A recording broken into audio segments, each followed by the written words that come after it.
Assalamualaikum warahmatullahi wabarakatuh, Buya. Waalaikumsalam warahmatullahi wabarakatuh. Buya, mohon izin bertanya. Benarkah menggunakan pakaian bekas untuk dijadikan kain lap bisa menyempitkan rezeki kita? Mohon penjelasannya, Buya. Jazakumullah khairan katsiran. Wassalamualaikum warahmatullahi wabarakatuh. Waalaikumsalam warahmatullahi wabarakatuh. Yang menyempitkan rezeki adalah membuang-buang karunia, tidak mensyukuri nikmat.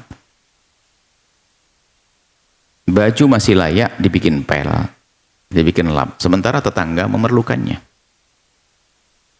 Mungkin maksudnya seperti itu. Mungkin ada sebagian mengatakan pamali. Bisa jadi pamali yang benar, ada sebagian hari ini orang begitu gampang menjadikan bajunya lap. Padahal sesungguhnya baju masih bisa dipakai. Sementara kaidah menggunakan baju itu begini. Jika Anda sudah tidak, atau Anda punya baju yang baru, maka baju yang lama itu biasakan, jangan gampang dirusak. Hadiahkan pada orang yang memerlukannya. Nah, ini menjadikan lap itu kadang-kadang, biarpun baju bagus tuh jadikan lap jadi jelek loh ya. Akhirnya banyak baju dijadikan lap nanti. Akhirnya orang sombong. Menyia-nyiakan rezeki. Kalau memang baju sudah robek, rusak dan sebagainya, terus gunakan lap ya nggak ada masalah. Cuman bisa jadi ini loh, mungkin ada yang disebut dengan pamali, kita tidak mempercayai istilah pamali begitu. Tapi mungkin perlu kita jelentrehkan. Bisa jadi itu pembiasaan. Anak kecil umur 5 tahun nggak ngerti, ya kan? Padahal yang dipakai ibunya pakai lap tuh baju yang sudah rusak. Cuman anak kecil niru, tak taunya ada tehnya ayahnya tumpah. Ngelihat ibunya kemarin baju lap pakai lap, pakai baju bapaknya yang baru beli pakai lap juga nanti.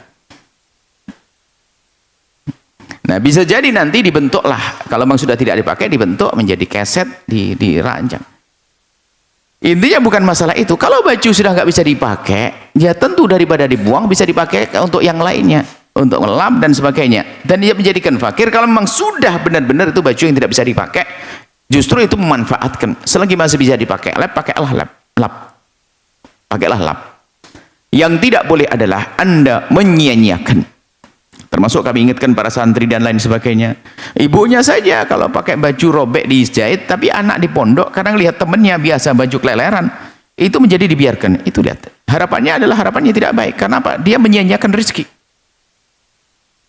Karunia orang tua, yang Allah berikan pada orang tua yang dibuat begitu saja. Dan jangan ngentengin. Dan kami ingin menjaga apa yang Allah karuniakan. Kalau memang diri Anda sudah tidak mau dengan baju itu, dicuci yang bersih, disetrika, dibungkus plastik, bisa dikirim ke daerah mana mungkin membutuhkannya. Hidup hati Anda. Memang mungkin Anda sudah tidak senang dengan baju itu, anggap saja tidak layak. Tapi tidak harus Anda jadikan alat pel kok. Supaya tidak terjadi kebiasaan yang tidak baik. Pembiasaan tidak baik itu yang tidak boleh. Jadi boleh Anda simpan yang bagus, Anda cuci, kasih minyak wangi, Anda hadiahkan kepada orang-orang di kampung sana. Bisa jadi di sana seakan menanti baju Anda. Apalagi Anda mungkin orang kaya, sehingga baju Anda itu baju yang bagus. Biarpun sudah tidak Anda sukai, bisa jadi menurut orang kampung masih bagus. Baik, seperti itu. Cuman ada hal lain lagi. Bagi yang menghadiahkan baju, barangkali Anda orang menghadiahkan baju ini supaya tidak salah. Karena suatu ketika kami ada gerakan memberikan bantuan pakaian bekas yang masih layak untuk saudara kita di wilayah terpencil yang perlu bantuan. Waktu itu. Setelah itu banyak baju yang terkumpul. Setelah dilihat, subhanallah innalillah, untung kita lihat. 50% tidak layak dipakai, bukan dari segi tidak baiknya. Bajunya orang yang lagi hijrah. Ini ibu-ibu yang tobat, sehingga baju yang tidak layak itu, baju apa namanya yang mungkar yang ada rupanya mau dikasih ke lah, ini bahaya. Yang dirusak orang kampung sana, nanti mereka pakai baju begini.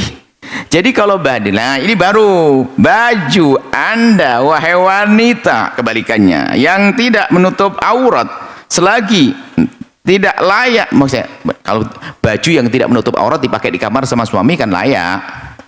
Dan baju yang tidak menutup aurat yang bisa dipakai keluar tidak pantas dipakai di dalam kamar. Baju untuk pamer aurat, oh itu pantas untuk jadikan alat lap. Bagus itu buat lap. Biar tahu ini adalah, jangan dihadiahkan sama orang. Wah kacau, hadiah sama orang dipakai lagi orangnya nanti. Kalau itu baru, jadi tidak menjadi sebab kefakiran. Kalau model-model baju yang tidak menutup aurat. Kecuali nanti bisa dibenahi jadi menutup aurat. Ini bisa jadi tidak salah dihadiahkan pada orang di kampung sana. Dia mungkin ngerti baju, ini baju bermerek, tapi nggak menutup aurat. Pertama dipakai di kamar pelan-pelan, besoknya naik perlu ke depan rumah, besoknya sepeda motor. Nah, yang dosa siapa? Yang dosa ustadzah atau bu haji yang hijrah, yang tobat di kota sana. Makanya kalau anda tobat, jangan memberikan pada orang lain baju jahiliyah anda. Nah, berarti anda akan merusak orang, anda akan tobat merusak orang. Jadi seperti itu. Intinya, jika baju yang menutup aurat, baju yang wajar, baju yang bagus, bukan ciri khasnya orang memusuhi Islam, maka jangan dijadikan lap.